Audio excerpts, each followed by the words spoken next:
I think things are going positively well. Kasi po, ito unang pinanawagan ng Artikulo 11 nung kami unang-una nagsama at nagkita-kita tayo doon sa MAX sa Quezon City na magtalaga na ng isang independent Citizens Commission. Hindi naman natupad po lahat ng aming panawagan. Pero more or less, ito na yon. Yung Independent Commission on Infrastructure ni Pangulong BBM may be considered a good start. Ito po at lalong-lalo na kung ito isusuportahan ng ating Pangulo, maari siyang mag-ukit ng maayos na pangalan para sa sarili niya. Maaari. Kasi ito naman po nagsimula doon sa kanyang pananalita, doon sa mababang kapulungan ng Kongreso in his State of the Nation address. Nung sinabi niyang mahiya naman kayo. This all triggered it. Ang problema lang po, hindi nahiya yung dapat mahiya. Pero nagalit ang taong bayan. So, I think we're on the right track. There must be outrage. But maybe there's not enough.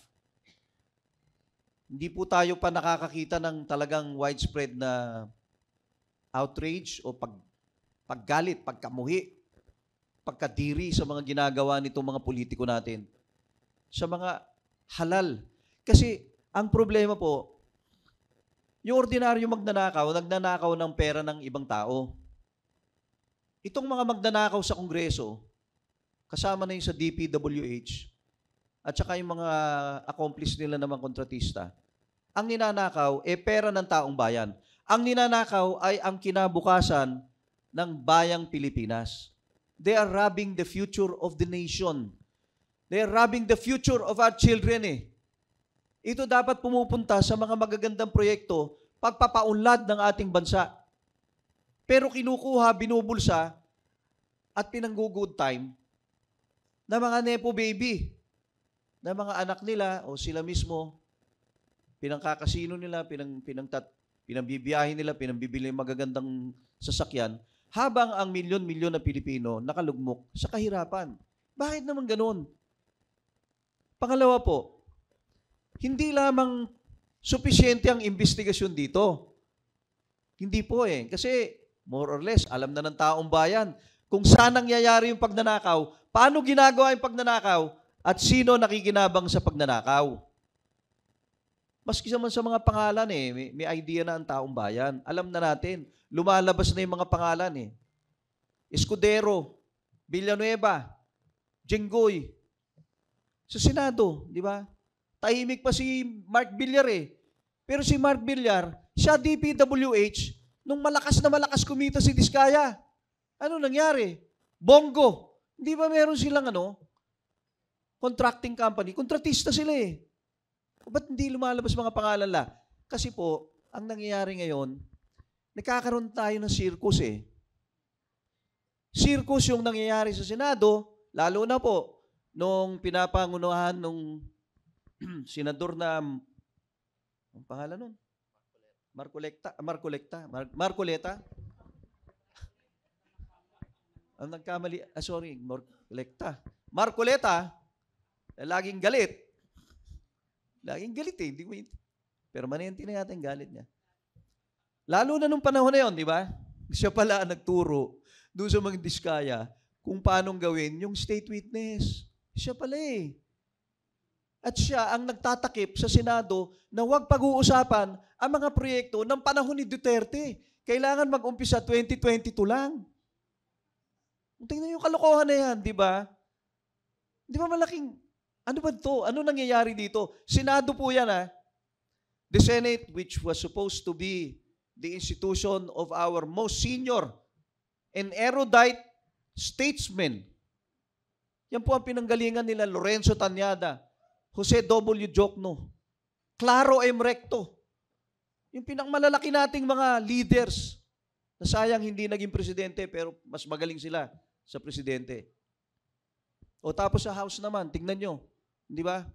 Kasi dito sa Kongreso, sa Senado, lalo na nung panahon ni Marcoleta sa Blue Ribbon, gusto nilang ipasigaw si Speaker Romualdez at si Saldico. Si Saldico naman, booking na eh. Buong Pilipinas na yan. Kaya nga tumakbo ng Amerika eh, di ba? Asa Amerika na. Asang pera ni Saldico, nakatago na lahat yan.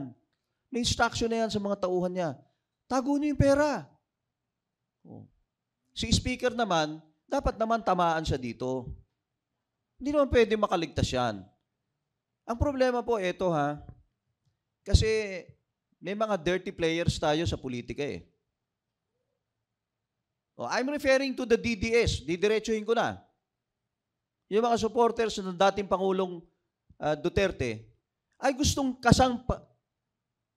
gawing kasangkapan. Itong mga nangyayari na kontrobersiya na to, na nagpapagalit sa maraming tao, upang yugyugin ang gobyerno ni BBM.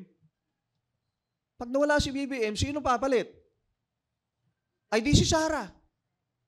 Nakalimutan na nga yung kanyang impeachment eh, dahil kay Chis Escudero eh. Di ba? Oh, and courtesy of the Supreme Court.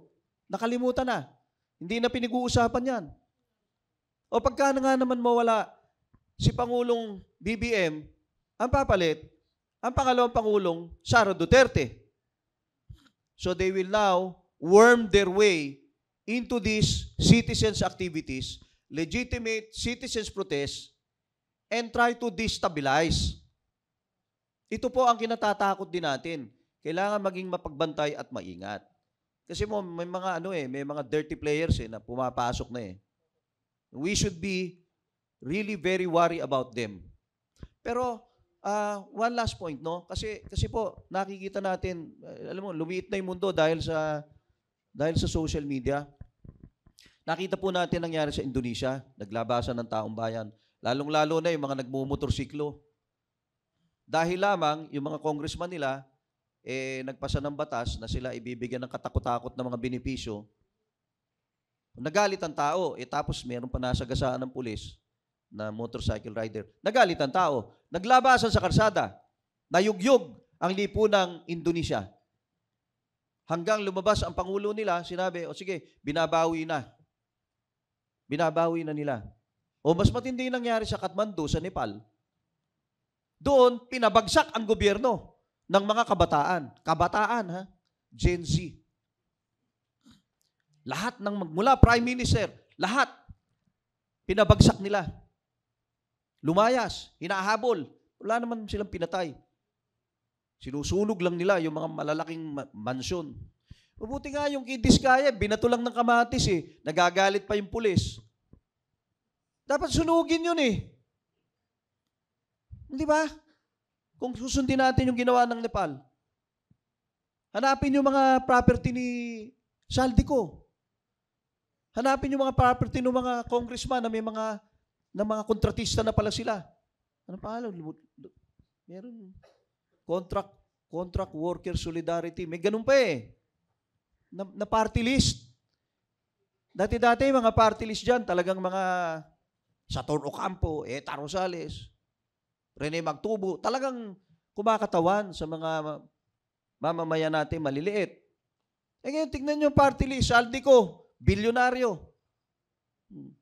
Yung Solidarity Contract Workers, ang laki ng bahay sa Los Angeles, sa Amerika. Kasi kontratista. Ibig sabihin po, talagang masama na ang sistema natin. And tama po si Kong Erin, hindi po dapat itong matapos after 3 years. Dapat ito continuing. It is not going to only be, it must not be just punitive. Kasi po, dapat ang taong bayan, impatient na rin eh. Dapat tayo impatient. Dapat tayo ruthless na eh. Bakit? Kasi pera ng taong bayan ang pinakialaman eh. Dapat galit na tayo eh.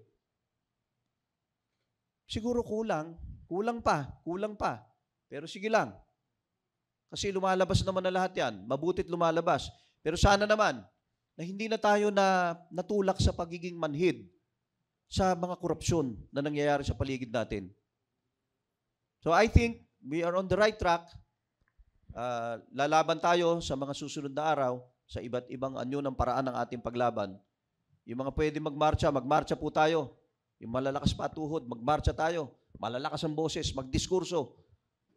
Yung mga magagaling sa social media, mag-viral kayo ng mga inyong puna sa nangyayari sa ating kapaligiran. But still and all, ang kailangan po dito, ipagtagumpay natin itong laban na ito kasi ito laban para sa kinabukasan rin ng ating bansa.